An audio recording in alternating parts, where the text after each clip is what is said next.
Hello viewers, আশা করি আপনারা সকলেই ভালো আছেন। বরাবরের মতো আজও আপনাদের সাথে নতুন একটি ভিডিও নিয়ে আসছি। আজকে যে ভিডিওটি দেখাবো সেটা হলো কিভাবে কম্পিউটারের মতো স্ক্যান করবেন। অর্থাৎ আপনার ফোনে যে কোনো ধরনের ফটো বা যে কোনো ধরনের একটি ইমেজ তুলবেন, সেই ফটোগুলো কিভাবে স্ক্যান করবেন। আমরা অনেক সময় বিভিন্ন ধরনের আইডি কার্ড বা যে কোনো কিছু স্ক্যান করার জন্য অনেকে আবার আমরা গুগল অ্যাডসেন্সে কাজ করে থাকি, অনেকেই ভেরিফাই করার জন্য আমরা কম্পিউটার থেকে অনেকেই শুধুমাত্র মোবাইলে কাজ করে থাকি। তারা কম্পিউটারের দোকানে যে স্ক্যান করে নিয়ে আসেন 20 টাকা 50 টাকা খরচ করে।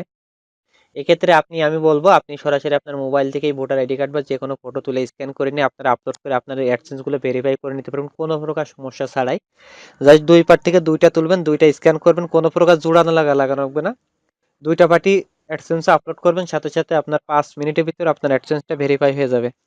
তো যাক, আমি যে বিষয়টা আপনাদের দেখাচ্ছি কিভাবে স্ক্যান করবেন। স্ক্যান করার জন্য জাস্ট একটি অ্যান্ড্রয়েড ফোনের অ্যাপসের প্রয়োজন পড়বে। অ্যাপসের মাধ্যমে স্ক্যান করতে পারবেন।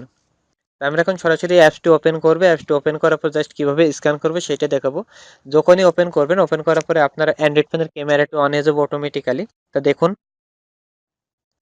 আমি অ্যাপসটি ওপেন বাটনে ক্লিক দিলাম। ওপেন বাটনে ক্লিক দেওয়ার পরে জাস্ট কয়েক সেকেন্ড সময় নেবে একটু ওপেন হতে। এখানে একটু ধৈর্য সহকারে দেখবেন, আশা করি বুঝতে পারবেন। এই যে দেখুন, আমি কিছু স্ক্যান করছিলাম সেগুলো চলে আসছে। তো এখান থেকে দেখুন নিচে দেখুন ক্যামেরা বাটন আছে, সরাসরি ক্যামেরা বাটনে ক্লিক দিব। ক্যামেরা বাটনে ক্লিক দেওয়ার পরে আমি জাস্ট একটি আইডি কার্ডই তুলে দেখাবো। আমি যেহেতু অন্ধকারে ভিডিওটি করছি, তারপরে আমি দেখিয়ে দিব। ধরেন সিম্পল ভাবে আমি যেখানে একটি ফটো তুললাম, আলো লাগছে যার কারণে একটু সমস্যা। ধরেন এই ফটোটা আমি এখন দেখুন স্ক্যান করার জন্য আপনি আপনার মতো করে সুন্দর করে সিলেক্ট করে নেবেন।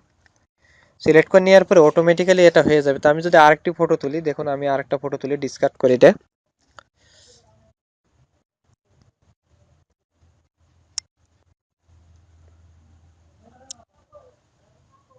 ধরেন আমি এই যে এই ফটোটি তুলছি, এই ফটোটা তোলার পরে আপনি জাস্ট এখান থেকে সিলেক্ট করে নেবেন আপনার যতটুকু ভালো লাগে। আপনি যদি সুন্দরভাবে সোজা করে তুলতে পারেন তাহলে আপনার পুরো ডিসপ্লেটাই সিলেক্ট করে নেবে। সিলেক্ট করে নিয়ে কাজটা করতে পারেন। এরপর ওকে বাটন প্রেস করবেন।